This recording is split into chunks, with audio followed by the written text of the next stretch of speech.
Bonjour les amis de Radio Camino. Vous le savez peut-être au travers de certaines de mes vidéos, je vous ai déjà exprimé mes ressentis par rapport à la situation que nous vivons pendant cette année de pandémie. Aujourd'hui, on va rentrer dans notre troisième vague de privation de liberté et là, j'ai vraiment moi envie de rentrer en résistance. Et comment est-ce que je vais rentrer en résistance? Eh bien, c'est tout simple. Je vais garder ma joie. En plus, je sais que beaucoup d'entre vous apprécient cette joie et la trouvent communicative. Alors, soyez rassurés, jamais on ne m'enlèvera ma joie, quoi qu'il arrive, et je vais vous expliquer comment je vais faire. Alors, rester dans la joie, ça peut paraître un peu compliqué au vu de la situation à l'extérieur pour le moment.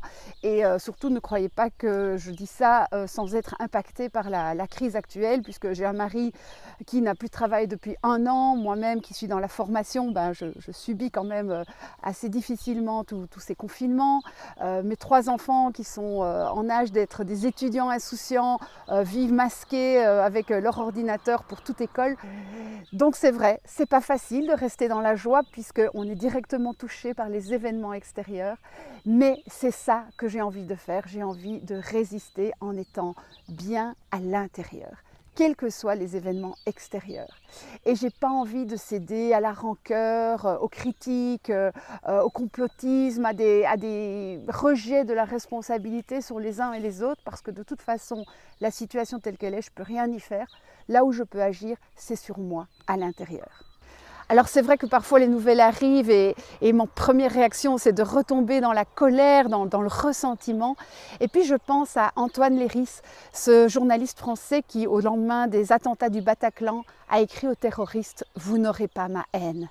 Alors si lui, il a été capable de faire ça alors qu'il venait de perdre sa femme dans un attentat, je me dis que moi, je peux aussi dire à toutes les personnes qui font des choses qui me vont très loin, non, vous n'aurez pas ma colère, vous n'aurez pas mon ressenti et certainement vous n'aurez pas ma haine.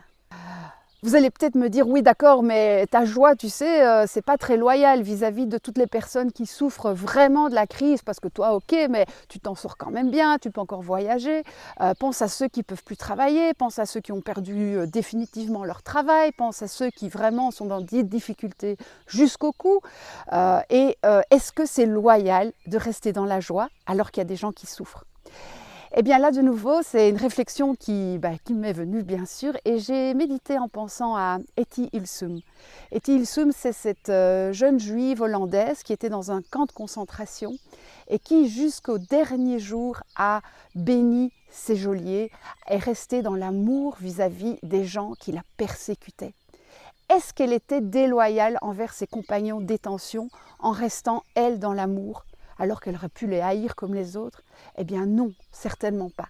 En étant dans l'amour, en restant dans cette lumière, elle a au contraire pu rayonner de la lumière auprès des personnes qui, ne vivaient pas cette situation de la même façon. Et donc je pense que ce n'est pas déloyal de rester dans la joie. Au contraire, ça va permettre de rayonner cette joie aux personnes qui en ont le plus besoin. En ce moment, elles sont de plus en plus nombreuses. Et donc c'est vrai qu'avoir des personnes qui sourient dans la rue, qui sourient dans leurs vidéos et qui ont encore envie de faire la fête et de danser et de chanter, eh bien ça fait du bien à tous ceux qui ne vont pas bien. Une question qui m'est venue longtemps d'ailleurs pendant cette période de crise, c'est oui d'accord, accepter, ça voudrait dire qu'on baisse les armes, ça veut dire qu'on est d'accord en fait, ça veut dire qu'on se soumet.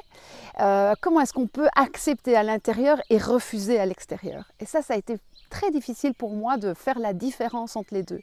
Et donc je ne dis plus que j'accepte à l'intérieur, mais simplement que je reste en paix à l'intérieur et que cette paix me permet de retrouver la joie, de rester connecté à mon fort intérieur, de rester connecté à mon intuition, de rester connecté à ma liberté de penser finalement. Et donc être en paix à l'intérieur, ce n'est pas pour ça qu'on accepte ce qui se passe à l'extérieur, mais on ne le subit pas. Et on reste soi-même dans la joie parce que c'est la façon de résister à toutes les forces, à toutes les puissances, quelles qu'elles soient, qui ont envie de nous ramener vers des énergies basses telles que la peur, telles que la colère, telles que la haine, telles que le ressentiment, telles que le regret. Et moi, ce que j'ai envie de vous proposer, chaque fois que vous sentez ces énergies qui reviennent et qui vous rabaissent, c'est de remonter vers des énergies hautes. Concrètement, comment est-ce qu'on peut faire pour rester dans la joie alors que bien souvent les nouvelles, ce qui se passe autour de nous va nous ramener dans ces énergies très très basses? Eh bien, visualisez un peu un baromètre. Alors voici mon baromètre émotionnel. Tout en bas, on a la mort et on a la peur, on a l'apathie, on a la colère, on a la haine, on a le ressentiment. En haut du baromètre, on a l'amour, on a la gratitude, on a la joie, on a la paix. Ce sont toutes les énergies qui nous élèvent. Et chaque fois que je sens que mon énergie replonge vers des énergies basses, eh bien je visualise mon baromètre et j'essaye de remonter mon état intérieur vers la paix, la joie, la gratitude et l'amour. Ça, c'est un petit truc tout simple. Une fois qu'on a bien enregistré le processus, vous pouvez le répéter plusieurs fois par jour. Chaque fois que vous êtes dans une énergie basse, on remonte le baromètre vers des énergies plus hautes. Et là, vous sentez vraiment que vous résistez et que donc vous marquez quelque part de votre énergie positive le monde tel qu'il est maintenant et vous allez pouvoir rayonner ces énergies positives autour de vous.